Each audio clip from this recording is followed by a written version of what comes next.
এই যে এটি হচ্ছে গোটা সয়াবিন, আলু এবং পেঁপে দিয়ে নিরামিষ তরকারি। আপনাদের প্রথম থেকে আমি দেখাতে পারিনি, জন্য দুঃখিত। তো এটি শেষ পর্যায়ে, এখন নামানোর পালা। আবার বলছি, এটি একটি নিরামিষ তরকারি। 5 ফোড়ন সম্বাস দেওয়া হয়েছে গোটা সয়াবিন, পেঁপে এবং আলু দিয়ে।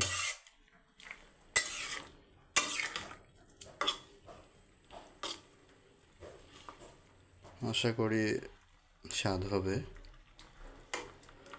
জিরা বাটাও দিয়েছি।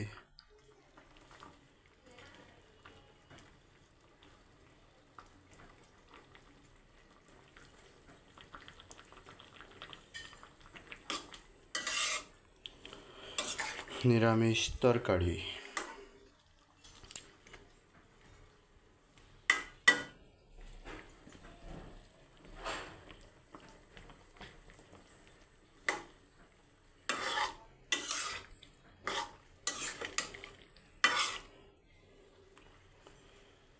এতক্ষণ সাথে থাকার জন্য আপনাদের সবাইকে ধন্যবাদ।